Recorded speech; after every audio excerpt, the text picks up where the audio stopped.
দালালের প্রতারণার ফাঁদে নিঃস্ব বহু যুবক। নির্যাতন কারাভোগ শেষে ঋণের বোঝা মাথায় নিয়ে দেশে ফিরছেন অনেকে।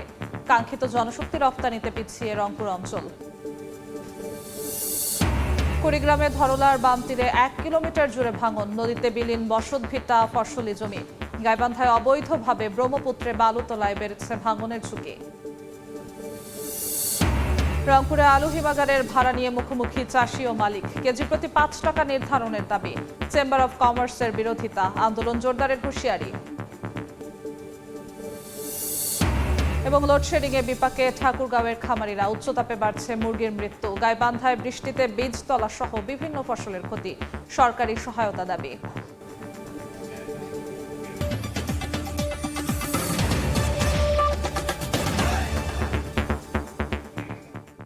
আমন্ত্রণ সময় সংবাদের নিয়মিত আয়োজন বিভাগীয় সময়।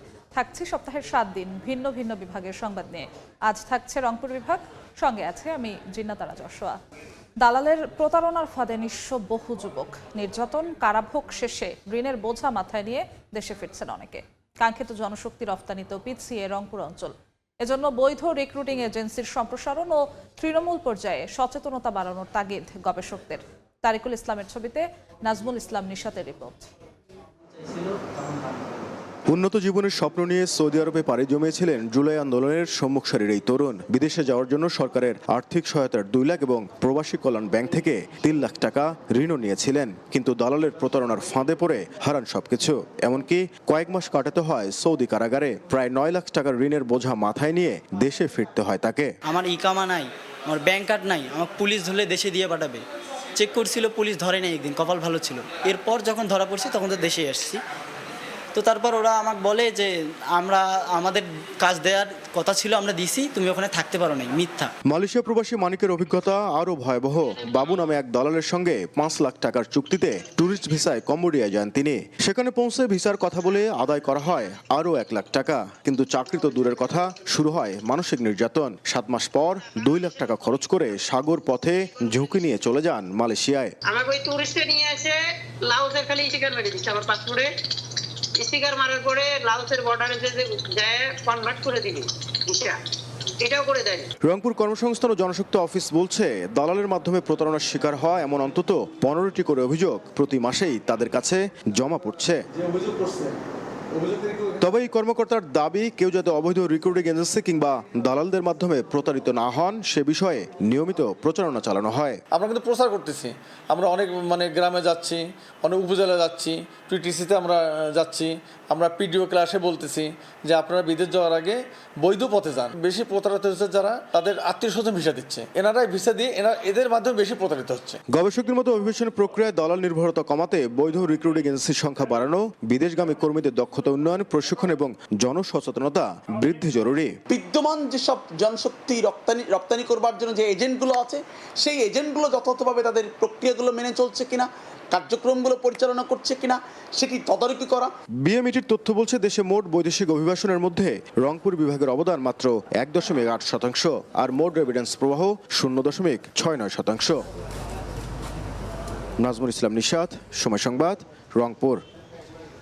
এ নিয়ে আলোচনার জন্য এই মুহূর্তে রংপুরে আছেন সহকর্মী নাজমুল ইসলাম নিশাত। তার সঙ্গে যুক্ত হচ্ছেন সুজনের রংপুর শাখার সভাপতি জোবাইদুল ইসলাম। সরাসরি চলে যাচ্ছি নিশাতের কাছে। নিশাত, আমরা দীর্ঘ সময় ধরে দেখছি দেশের সবথেকে কম বিদেশে শ্রমিক রপ্তানির হার রংপুর অঞ্চলে, এবং একই সাথে রেমিটেন্স প্রবাহ অনেক কম। সরকারের নানা উদ্যোগ নেওয়ার পরও কেন আসলে রংপুর অঞ্চল থেকে বিদেশে শ্রমিক রপ্তানির হার বাড়ানো যাচ্ছে না, এবং সেক্ষেত্রে কি ধরনের পরিকল্পনা প্রয়োজন, আমরা আজকে এসব বিষয় নিয়ে আলোচনা করবো। আমার সাথে আজকে অতিথি হিসেবে রয়েছেন সুজনের সভাপতি জোবাইদুল ইসলাম। আমরা একটু সরাসরি আলোচনায় যেতে চাই। আমরা দেখছি যে রংপুর অঞ্চল থেকে বিশেষ করে বিদেশে শ্রমিক পাঠানোর একেবারেই কম, এবং সাম্প্রতিক সময় কিন্তু এটি বাড়ানো সম্ভব হচ্ছে না। সরকার বিভিন্ন ধরনের উদ্যোগ নিলেও আসলে কি ধরনের পরিকল্পনা নেওয়া প্রয়োজন? আসলে আমাদের এই অঞ্চলটা তো অর্থনৈতিকভাবে পিছিয়ে থাকা অঞ্চল, এবং এখানে আমরা দেখছি যে নদী ভাঙা মানুষ এবং বিভিন্ন রকম প্রতিকূল পরিবেশের মধ্যে এই অঞ্চলের মানুষরা তাদের জীবন অতিবাহিত করে থাকে। এখানে আমরা দেখবেন যে এখানে যে বিদেশে গিয়ে যে অর্থ উপার্জন করা যায়, ভাগ্য উন্নয়ন করা যায়, বিদেশি অর্থ আমাদের আনা যায়, এই জায়গাটাতে আমাদের মানুষের ধারণাই নেই। এখানে তারা কৃষিকাজ করে এবং তাদের শিক্ষার হারটাও এদিকে অনেক পিছিয়ে পড়া অবস্থার মধ্যে ছিল। তো কাজেই আমরা এখানে প্রথমে প্রচারণার মাধ্যমে অথবা এখান থেকে যে বিদেশে লোকরা যারা গেছে তাদের কাছ থেকে ভালো ফলাফল বা ওখানে উন্নতি করা যায়, লাভ আছে, এই জায়গাগুলো থেকে আমাদের মানুষরা খুব ডিটাচড। তারা জানেই না বিদেশে গেলে তাদের ভাগ্যের একটা পরিবর্তন হতে পারে। আরেকটা কারণ আছে যে বিদেশে যাওয়ার পরে প্রতারিত হয়ে এই অঞ্চলের মানুষ অনেক ফিরে এসেছে তাদের অজ্ঞতার কারণে। তখন একটা ভীতি আছে যে বিদেশে যেতে গেলে একটা ধরা খাওয়ার সম্ভাবনা আছে, এবং এই ধরা খাওয়ার কারণে তাদের অর্থনৈতিক যেটা পুঁজি জমি জমা বিক্রি করে তারা যে বিদেশে ভাগ্য পরিবর্তনের জন্য যে যাবে, সেখানে তাদের ভাগ্যটা আরও মানে ক্ষতিগ্রস্ত হয়ে ভাগ্যর বিড়ম্বনায় তারা পরিণত হয়। এই কথাতে একটু আসতে চাই। আমরা যে প্রতিবেদন করেছি আমরা দেখলাম যে বেশ কয়েকজনের সাথে কথা বলে দেখেছি দালালদের এক ধরনের দৌরাত্ম রয়েছে এবং দালালদের মাধ্যমেই তারা বিদেশে গিয়ে প্রতারণার শিকার হয়েছে, এবং যে কাজের কথা বলে নিয়ে গেছে অধিকাংশ ক্ষেত্রে তাদেরকে ট্যুরিস্ট ভিসা দিয়েছে এবং সেখানে গিয়ে তাদেরকে আসলে এক ধরনের জিম্মি দশার মধ্যে ফেলা হয়েছে। এই জায়গাতে আসলে সরকারের কি ধরনের পদক্ষেপ নেওয়া প্রয়োজন? আপনি নিশ্চয়ই জেনেছেন যে এখন জনশক্তি রপ্তানি ব্যুরো এবং প্রবাসী কল্যাণ যে ব্যাংক আছে তাদের মাধ্যমে একটা ট্রেনিং এর ব্যবস্থা করা হচ্ছে। অর্থাৎ যে শ্রমিক বা যে শ্রমের জন্য মানুষ যাবেন সেটাকে স্কিলটাকে ডেভেলপ করার জন্য একটা ট্রেনিং করা হচ্ছে, যেটা ট্রেনিংটা বিনা পয়সা শুধু নয়, যুব উন্নয়ন বা অন্যান্য তারা টাকা দিচ্ছে যে যারা ট্রেনিং নেবেন এই বিদেশে যাওয়ার জন্য, যারা যে শ্রমের জন্য যাবেন সেটা ট্রেনিং যে করাবেন সেটার জন্য উদ্বৃত্ত টাকা দেওয়া হচ্ছে। এই ট্রেনিং এর সময়ে যদি তাদের রেজিস্ট্রেশনটা করে ফেলা হয়, যখন ট্রেনিং যারা নেবেন রেজিস্ট্রেশন করে ফেলবেন, ওই রেজিস্ট্রেশনে লেখা থাকবে উনি কি বিষয়ের উপর ট্রেনিং নিলেন, মানে কোন শ্রমিক হিসেবে তিনি বা কোন কাজের জন্য তিনি এই ট্রেনিংটা নিলেন। এখানে পাসপোর্টটাও সেই সময় আমরা করার উদ্যোগ নিয়ে ওখান থেকে পাসপোর্ট করার উদ্যোগ নিতে পারি। তাহলে এই পাসপোর্ট করার উদ্যোগ এবং ট্রেনিং নিয়ে যে রেজিস্ট্রেশন করে ফেলা, এটা যদি করে ফেলা তাহলে দালালরা কিন্তু এখান থেকে অটোমেটিক্যালি সরে যাচ্ছে। তাহলে কি করা যেতে পারে যে সরকার তাদের কম্পিউটারে একটা অ্যাপস করে যারা যে ট্রেনিং নিয়েছে সেখানে আবেদনের মধ্যে তাদের থাকবে, যারা ট্রেনিং নেবে, যে আমি এই শ্রমিক হিসাবে বা এই কাজের জন্য আমি বিদেশে যেতে চাই। ওটাও লেখা থাকবে যে সে কিসের জন্য যেতে চায়, সে নির্মাণ শ্রমিকের জন্য যেতে চায় না সে কোনো দোকানদার হিসাবে যেতে চায়, কি হিসেবে সে যেতে চায়। ওইটা লেখা থাকলে ওইখানে যখন রিকোয়ারমেন্ট আসবে গভর্নমেন্টের থেকে যে এই ধরনের লোক আমাদের দরকার বিদেশে পাঠানোর জন্য, তখন তাদের কাছে মেসেজ দিয়ে জানানো হবে যে আপনি ট্রেনিং নিয়েছিলেন এবং এটা আবেদনের মধ্যে লেখা আছে আপনি নির্মাণ শ্রমিক হিসাবে সৌদি আরব, দেশের কথা উল্লেখ করতে পারে যে আমি এই দেশে যেতে চাই, কমফোর্ট ফিল করতে পারে যে সৌদি আরব এবং কাতারে যাওয়ার জন্য আপনি আপনার ট্রেনিং এর সময় আপনি রেজিস্ট্রেশন উল্লেখ করেছেন। কাজে আপনি যেতে চান কিনা, যেতে চাইলে আপনি রপ্তানি উন্নয়ন ব্যুরোয় যোগাযোগ করুন, প্রবাসী কল্যাণ ব্যাংকে। আপনি বলছেন যে যারা প্রশিক্ষণ নেবেন তাদের একটি ডাটাবেস তৈরি করতে হবে এবং যারা যে দেশে যেতে চান সেটা উল্লেখ থাকবে।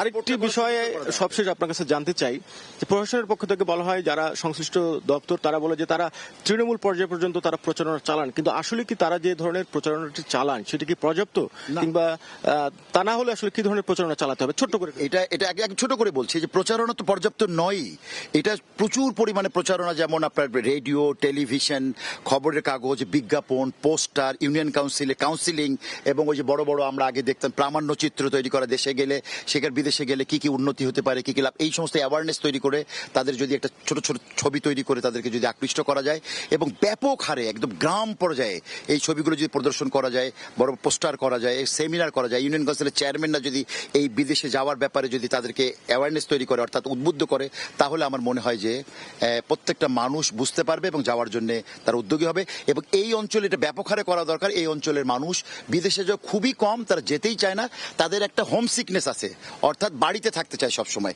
বাড়ির থেকে তাদেরকে বের করে এই উন্নয়ন, এই উদ্যোগগুলো নেওয়া খুবই জরুরি। আপনাকে ধন্যবাদ আমাদের সাথে যুক্ত হওয়ার জন্য। আলোচনায় আমরা আলোচনা করছিলাম রংপুর অঞ্চল থেকে বিদেশে শ্রমিক রপ্তানির হার কেন কম এবং সেটি বাড়ানোর ক্ষেত্রে কি কি ধরনের পরিকল্পনা নেওয়া প্রয়োজন। আমার সাথে অতিথি ছিলেন রংপুর মহানগর সুজনের সভাপতি জোবাইদুল ইসলাম। তো সবকিছু মিলে আজকে আলোচনার বিষয়বস্তু ছিল আমার কাছে। সরাসরি যুক্ত ছিলাম রংপুরে। কুড়িগ্রামে ধরলার বাম তীরে 1 কিলোমিটার জুড়ে ভাঙন চলছে, বিলীন হচ্ছে বসতভিটা ও ফসলি জমি। এদিকে প্রস্তাবনা অনুযায়ী বরাদ্দ পেলে ব্যবস্থা নেওয়ার আশ্বাস পানি উন্নয়ন বোর্ডের। বাদশা সৈকতের পাঠানো তথ্য ও জামিল মিয়ার ছবি নিয়ে রিপোর্ট। ভাঙন রোধে নেই কোনো প্রতিরোধ ব্যবস্থা।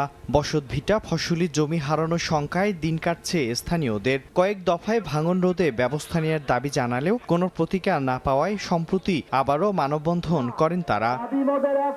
কুড়িগ্রামের ফুলবাড়ী উপজেলার গোরখমণ্ডল ও লালমনিরহাট সদর উপজেলার মোগলহাট সীমানা দিয়ে ভারত থেকে বাংলাদেশে প্রবেশ করেছে ধরলা নদী। সামান্য ভাটিতে বাম তীরে গোরখমণ্ডল এলাকায় প্রায় 1 কিলোমিটার এলাকা জুড়ে ভাঙছে ধরলা নদী। ভুক্তভোগীরা জানায় গত 5 বছরে ভাঙনে গোরখমণ্ডল এলাকায় প্রায় 4 শতাধিক পরিবার ভিটেমাটি ও আবাদি জমি হারিয়ে নিঃস্ব হয়ে পড়েছে। হুমকিতে রয়েছে আরও শত শত পরিবার। 7.5 বছর হলো একাকার ভাঙে, যখন বন্যা আসে তখনই ভাঙে। থাকার মতন কোনো জায়গা নাই, আমরা নদী বান্ধের অধিকার দাবি চাই। আমাদের তো আর জায়গা বাসা নাই, আমরা কোন জায়গায় যাব? আমরা সরকারের কাছে একটি আবেদন যে আমাদের এই নদীটা যেন শাসন হয়। এদিকে ফুলবাড়ী উপজেলার গোরখমণ্ডল সহ জেলার 4টি প্রধান নদীর ভাঙন কবলিত 26টি পয়েন্টে বরাদ্দ পাওয়া সাপেক্ষে কাজ করার কথা জানায় স্থানীয় পানি উন্নয়ন বোর্ড। এই পয়েন্টগুলো দ্রুততম সময়ের মধ্যেই আমরা সেখানে ব্যবস্থা নিতে পারবো। এই বিষয়ে আমরা ঊর্ধ্বতন দপ্তরের সাথে যোগাযোগ অব্যাহত রাখছি। আমরা আশা করি দ্রুতই এই পয়েন্টগুলো সম্পর্কে আমরা ব্যবস্থা নিতে পারবো। পানি উন্নয়ন বোর্ডের তথ্য মতে চলতি বর্ষায় জেলার উপর দিয়ে প্রবাহিত ধরলা, তিস্তা, ব্রহ্মপুত্র ও দুধকুমারের 72টি পয়েন্টে ভাঙন দেখা দিয়েছে। এর মধ্যে 46টি পয়েন্টে জরুরি ভিত্তিতে বালু ভর্তি জিওব্যাগ ফেলে ব্যবস্থা নেওয়া হয়। সময় সংবাদ, কুড়িগ্রাম। গাইবান্ধায় ব্রহ্মপুত্র নদে অবৈধভাবে বালু তোলায় বেড়েছে ভাঙনের ঝুঁকি। এতে জেলার অন্তত 10টি স্থানে ভাঙনে বিলীন হচ্ছে ভিটেমাটি ও ফসলি জমি। অবশ্য প্রয়োজনীয় ব্যবস্থা নেওয়ার আশ্বাস দিয়েছে প্রশাসন। সোহেল রানার ছবিতে বিপ্লব ইসলামের রিপোর্ট। নদে একের পর এক ড্রেজার তলদেশ থেকে বালু তুলে করা হচ্ছে বিক্রি। দেখে বালুমহল মনে হলেও নেই প্রশাসনিক বৈধতা।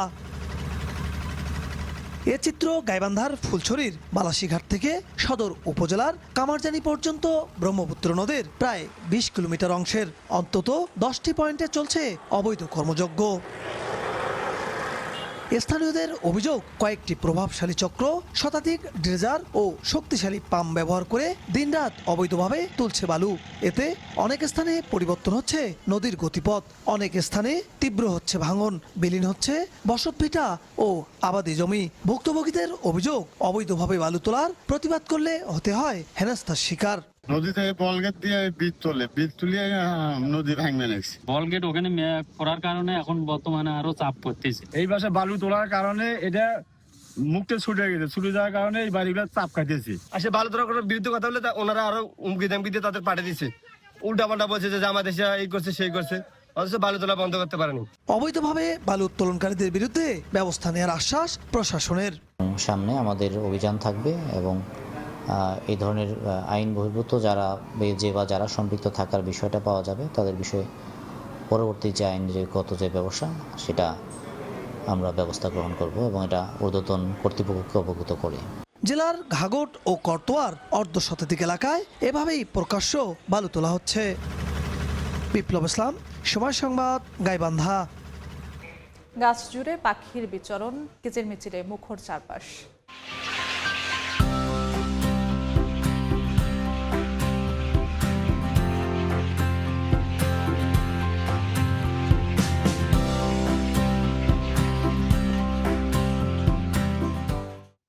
পঞ্চগড়ের নাজিরপাড়ায় দেশি বিদেশি নানা প্রজাতির পাখি নিয়ে রিপোর্ট থাকছে সংবাদের শেষাংশে।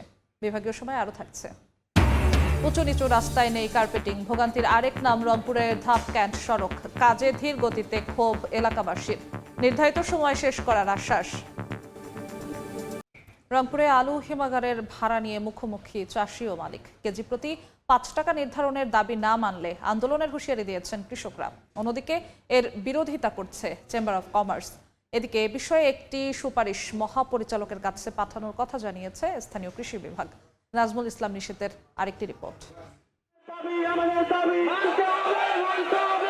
মহাসড়কে আলু ঢেলে বিক্ষোভ, জেলা প্রশাসকের কার্যালয় ঘেরাও, সাদা কাফন পরে অনশন, সবশেষ রংপুর কৃষি বিপণন অধিদপ্তরের সামনে বিক্ষোভ। হিমাগারে আলু সংরক্ষণ ভাড়া কেজি প্রতি 5 টাকা নির্ধারণের দাবিতে এমন ধারাবাহিক কর্মসূচি আলু চাষী সমিতি ও ব্যবসায়ীদের। আলু প্রোডাকশন খরচ হইতেছে 18 থেকে 17 টাকা এবং স্টোর মালিকেরা নিচ্ছে আমাদের কাছ থেকে 60 টাকা। এখনো পর্যন্ত কোনো এই রিপোর্ট কোনো আলোর মুখ দেখে নাই। সারা দেশে আমরা আন্দোলন করব, গাড়ি ঘোড়া সমস্ত বন্ধ থাকবে আমাদের এই ফয়সালা না হওয়া পর্যন্ত। 19 জুলাই রংপুরের হিমাগারগুলোতে আলু সংরক্ষণ ভাড়া নির্ধারণে কৃষি বিপণন অধিদপ্তরের মহাপরিচালকের কাছে একটি সুপারিশ পাঠায় জেলা কার্যালয়।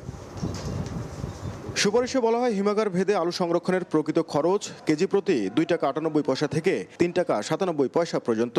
তবে এই হিসেবে জমির মূল্য, স্থাপনা নির্মাণ ব্যয়, ব্যাংক ঋণ ও সুদের খরচ অন্তর্ভুক্ত করা হয়নি। কৃষকদের যা চাওয়া, যেটা যে কোল্ড স্টোরেজ ভাড়া কম হোক বা 5 টাকা হোক, এরকম এই ব্যাপারে যাতে একটা সুন্দর ডিসিশন আসে দ্রুত, এই ব্যাপারে আমরা যোগাযোগ করতেছি। অন্যদিকে আলু চাষী ও ব্যবসায়ীদের দাবির বিরোধিতা করে রোববার রাতে সংবাদ সম্মেলন করেছে Rangpur chamber of commerce and industry. ভাড়া নির্ধারণে কৃষক ও আলু চাষীদের অন্তর্ভুক্ত করার যৌক্তিকতা নিয়েও প্রশ্ন তোলেন চেম্বার নেতারা। বাণিজ্য মন্ত্রণালয়ের অনুরূপ হিমাগারে আলু সংরক্ষণের ক্ষেত্রেও সরকার তথা কৃষি মন্ত্রণালয়ে সংশ্লিষ্ট সরকারি কর্মকর্তাবৃন্দ, হিমাগার মালিকগণ, চার্টার্ড অ্যাকাউন্টেন্ট সহ সংশ্লিষ্ট আর্থিক বিষয় বিশেষজ্ঞগণের সমন্বয়ে হিমাগারে আলু সংরক্ষণের নিমিত্তে কেজি প্রতি ভাড়া নির্ধারণ করা যথাযথ হবে। বর্তমানে রংপুরের হিমাগারগুলোতে আলু সংরক্ষণ ভাড়া কেজি প্রতি 6 টাকা 75 পয়সা।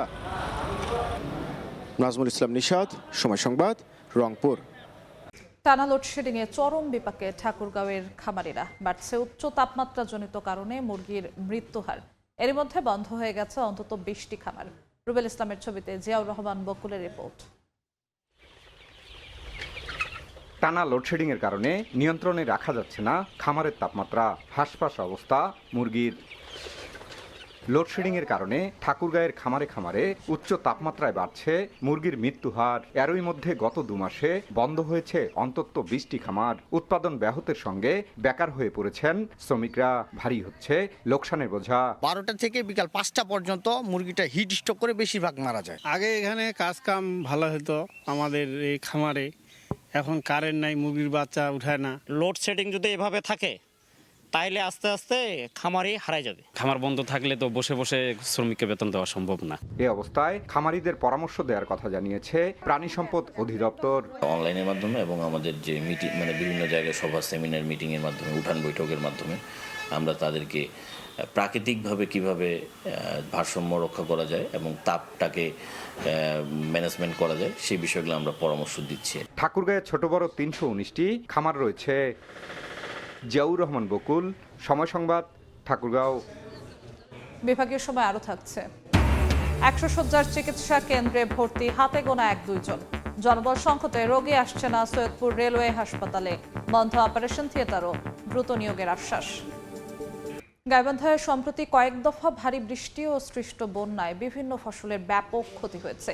নষ্ট হয়েছে আমন ধানের বীজতলা সহ চরাঞ্চলের পাট, মরিচ সহ বিভিন্ন সবজির ক্ষেত। এই অবস্থায় সরকারি সহায়তার দাবি কৃষকদের। সোহেল রানার ছবিতে বিপ্লব ইসলামের রিপোর্ট। গাইবান্ধায় সম্প্রতি কয়েক দফা ভারী বৃষ্টি ও উজানের ঢলে জেলার 7 উপজেলার প্রায় 124 হেক্টর জমির রোপা আউশ, আমন বীজতলা, পাট সহ বিভিন্ন ফসল ও সবজি ক্ষেত সম্পূর্ণ নষ্ট হয়ে যায়। পানিতে ডুবে পচে যায় কৃষকের স্বপ্ন। সবচেয়ে বেশি ক্ষতিগ্রস্ত হয় নিম্ন অঞ্চল ও নদীর তীরবর্তী চরাঞ্চলের ফসল। জমি থেকে বন্যার পানি শুকিয়ে যাওয়ার পর নতুন করে ঘুরে দাঁড়ানোর চেষ্টায় কৃষকরা। এই জমিটা 6-7 মুরগি এই পটল ছিল, বৃষ্টির কারণে নষ্ট হয়ে গেল। ধানের বীজতলাও ডুবে গেছে, আবার নতুন করে পারার চেষ্টা করতেছি, একবারে ক্ষতির মুখে। এবারে কৃষকদের ক্ষতির কথা স্বীকার করে পুষিয়ে দিতে পর্যায়ক্রমে প্রণোদনা সহ প্রয়োজনীয় সহায়তা দেওয়ার কথা জানায় জেলা কৃষি বিভাগ। 25 মেট্রিক টন বীজ নাবি জাতের এই জেলায় সংরক্ষিত আছে, যেগুলি দিয়ে আবার যদি কোনো বন্যা বা কোনো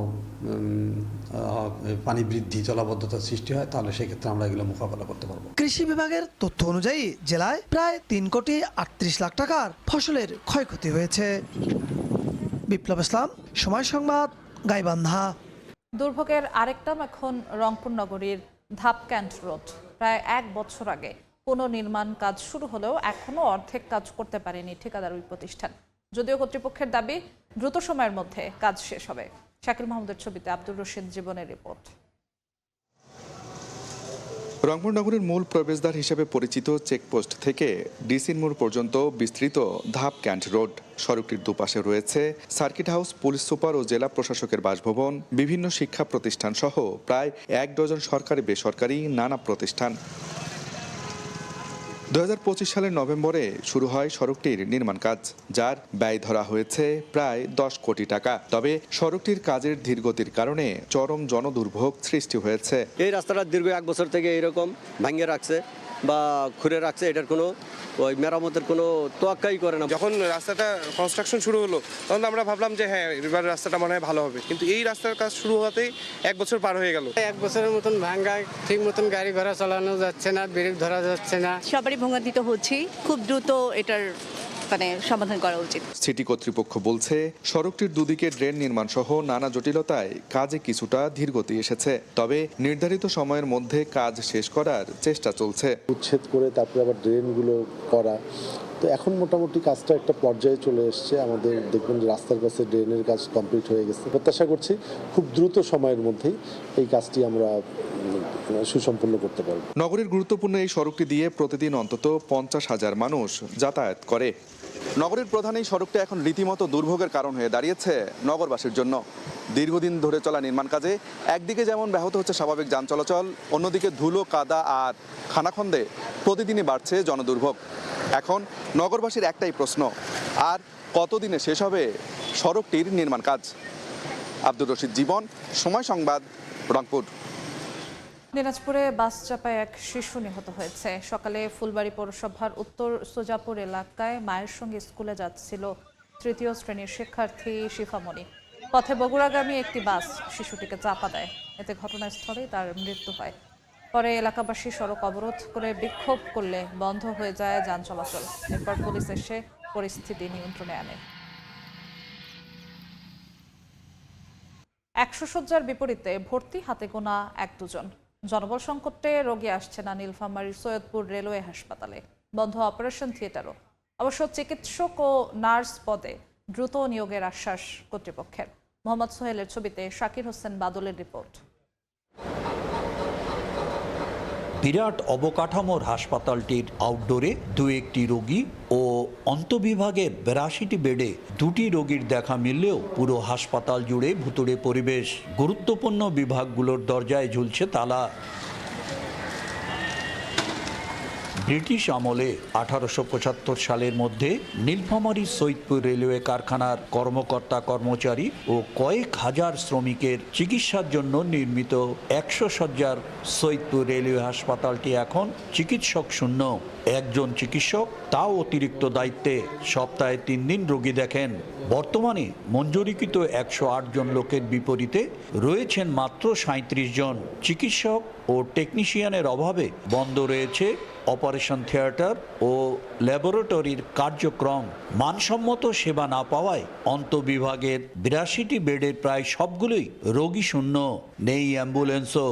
ডাক্তার আসলে পর্যাপ্ত লোকবল হলে সেবার মান আরও বৃদ্ধি পাবে। বেড ফাঁকা থাকে। আমি এখানে বর্তমানে একা। ভালো ট্রিটমেন্ট চাই, ভালো ডাক্তার এখানে আরও চাই, যে আমাদের ডাক্তার আসুক। আমাদের রেলওয়ে হাসপাতালটা অনেকদিন ধরে জরাজীর্ণ অবস্থা। এখানে যদি লোক নিয়োগ হয়, আরও ডাক্তার বাড়ানো যায়, নার্স বাড়ানো যায়, সেক্ষেত্রে আমাদের রোগীও আসবে এবং আমরা চিকিৎসাও দিতে স্বাচ্ছন্দ্য বোধ করব। সীমিত জনবল দিয়েই সর্বোচ্চ সেবা দেওয়ার কথা জানান হাসপাতালের ভারপ্রাপ্ত কর্মকর্তা। আমরা এখন সীমিত জনবল নিয়েই চেষ্টা করি সর্বোচ্চ সেবা দেওয়ার। আমাদের আন্তরিকতার কোনো অভাব নাই, এতটুকু আমি বলতে পারবো। বাকিটা আমাদের ঊর্ধ্বতন কর্তৃপক্ষ এটা নিয়ে চিন্তা ভাবনা করতেছেন।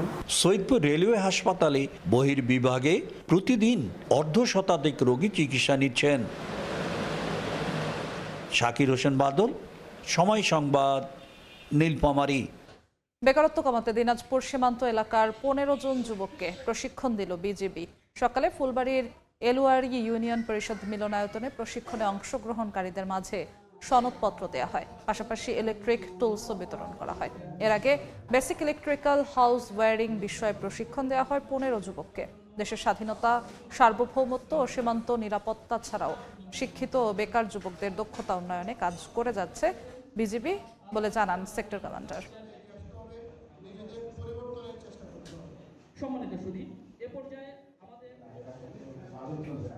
এবার পাখিদের খবর। গাছ জুড়ে পাখির বাসা, ডালে ডালে আনাগোনা। প্রায় 2 যুগ ধরে প্রতি বছরই বংশ বিস্তারের জন্য পঞ্চগড়ের নাজিরপাড়ায় ছুটে আসে দেশি বিদেশি নানা প্রজাতির পাখি। স্থানীয়দের ভালোবাসা আর নিরাপদ পরিবেশে কয়েক মাস অবস্থান করে ছানাদের নিয়ে আবার ফিরে যায় আপন আবাসে। সোহাগ হায়দারের রিপোর্ট।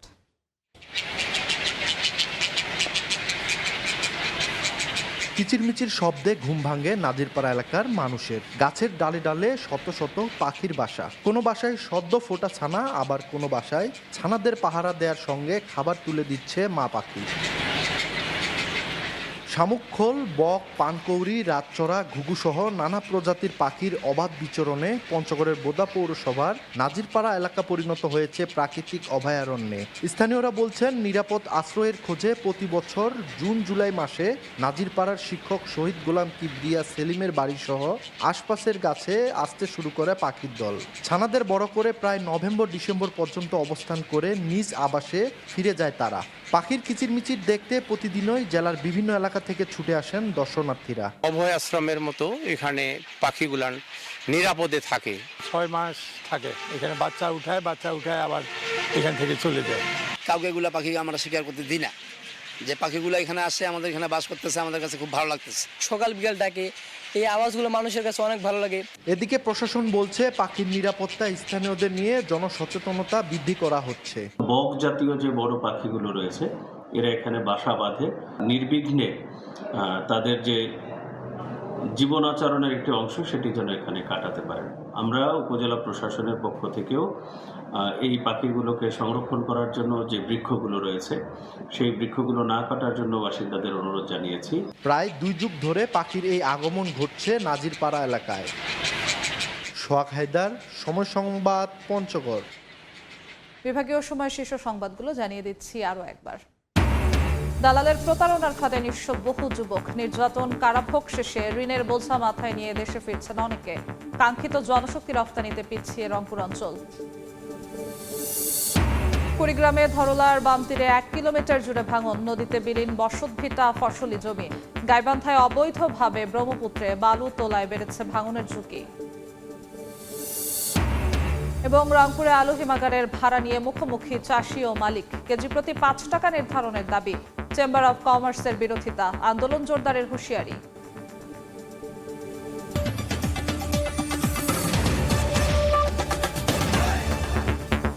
এই ছিল বিভাগীয় সময়ে। আগামীকাল থাকবো রাজশাহী বিভাগের আয়োজন নিয়ে। এরপর আন্তর্জাতিক সময় নিয়ে সঙ্গে থাকবেন তোহা খান তামিম। যশোয়া, আপনাকে আবারও ধন্যবাদ। আন্তর্জাতিক সময় নিয়ে আসছি কিছুক্ষণ পর, সঙ্গে থাকুন সময়ের।